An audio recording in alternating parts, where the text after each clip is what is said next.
Hey, how's everybody doing today? My name is Ricardo Cordu, and I want to welcome you to day 14 of the intermittent fasting challenge. And so if you've been joining me, I just want to thank you for you watching the videos.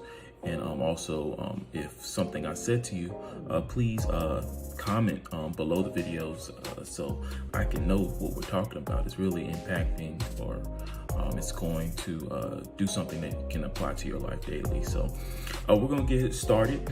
And so, what we've been doing, we've just been coming on here and we're going through this intermittent fasting challenge, and we are on day 14. And we've just been having fun, from time period of 12 to 8 p.m. Eating, and then after 8 p.m. not eating to the next day. And so what I've noticed is, of course, we've been increasing the amount of water that I've been drinking. I've been increasing the amount of water. I've been eating better meals, and I've seen my weight shift for the better. I'm down 8 pounds now. But then also my body is, you're just trying to see little small things changing as you go through these challenges and stuff. And, which brings me to the thought of the day, things changing over time.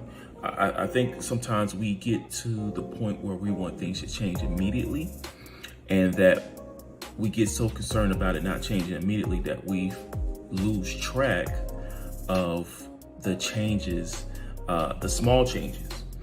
I learned a long time ago that small changes or small improvements over time will equal out to that big change that you're looking for. Now, once a big change, if you're somebody who is trying to lose, 30, 40 pounds, you expect to lose 20, 30 pounds in a week's time. That's not really realistic. Not saying it can't happen, but it's very realistic, right? Unrealistic that will happen. But you losing a pound or 2 pounds or 3 pounds or 4 pounds a week is more something that is attainable. And so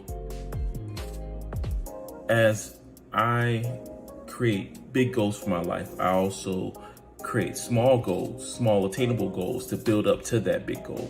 And what does that do? That allows me not to get frustrated. It allows me not to get discouraged, because if you don't know how to properly set goals in your life, or learn how to manage your expectations, you will be somebody who gets angry very quickly. You will be very depressed. There's a lot of things that trigger failure, especially an exuberant amount of failure. It will truly, it will hurt you. It will cripple you. And so that's how fear is built, because a lot of people don't know how to manage their goals, or they don't know how to manage their life. And so, for me to sit here this month and say, okay, in the 21-day challenge that we're doing, I'm focusing on losing 10 pounds. I can put down a plan to begin to see that happen. And so just shifting the things I'm eating, shifting the time period that I eat things, that has already worked in my favor. Also, drinking more water, that has added into my favor. There's things that I put in place that allowed me to be able to do that. And so what are we talking about really today? We're talking about being committed, right? Being committed to the overall change of your life. There's good things that you do, and there's things that you can work on. You always focus on, it's good to focus on the good things, but the things that you need to work on, if you spend some time daily on learning how to improve them skill sets. So before I had a hard time dealing with time management. So that was one thing that I dealt with that was hard for me.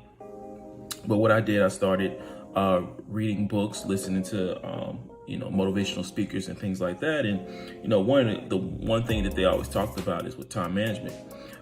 The first thing they started doing when they learned how to start time management was get a notebook or get flashcards and begin to write their thoughts daily.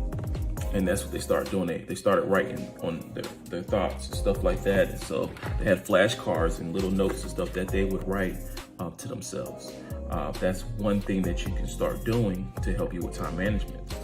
And so, on these notes, and what are you putting on these notes? These are, ideas. These are thoughts about how your day was going. These are things that you want to do and want to create. If you want to start a book, or if you want to save $10,000 in a year, these are different things that you're writing on these notes. And as time goes by, you start to realize that you have to set some time aside to be able to do this.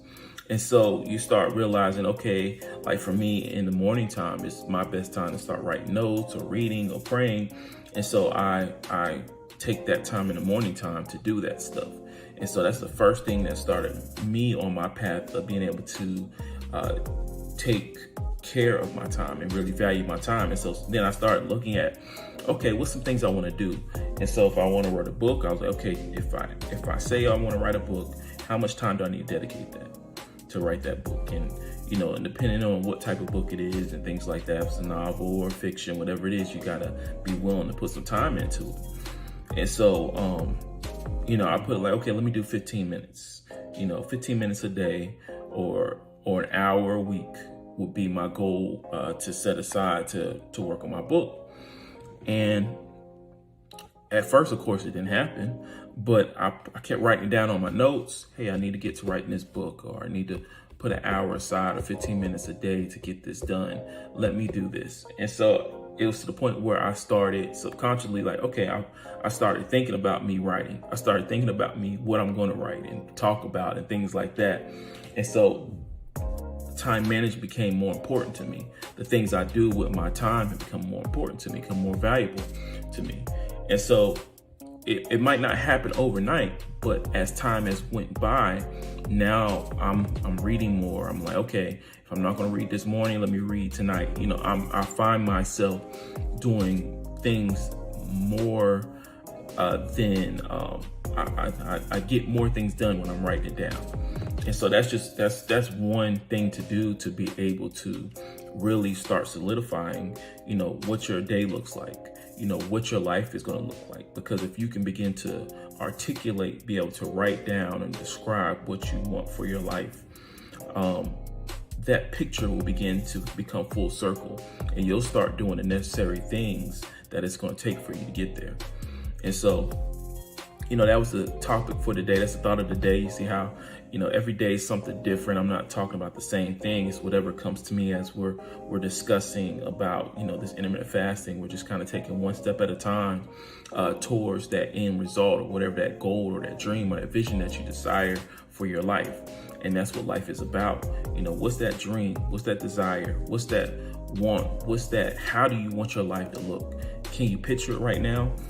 Take the time out, take some time today, get you a little postcard, just a little card, and write down, one or two things that you would desire in your life. And then think about that. And so, write about how you will feel, what you'll be wearing, where you'll be at, what city do you want to live in? How do you want your family to look? Are you married? How do you want your marriage to go? You start really thinking about these things. And then what happens is God will give you ideas. He'll send people your way. You'll see something on social media about what you want to accomplish or desire. Something will happen where it will allow you to be able to see yourself right where you want to be. So I love y'all. My name is Ricardo Cordu, and I wish above all things that you prosper and be in good health, that your days are sweet as honey, and that your life bring you much joy and much laughter. Remember, life is love and love is life. We are on the winning side. I will see you tomorrow for day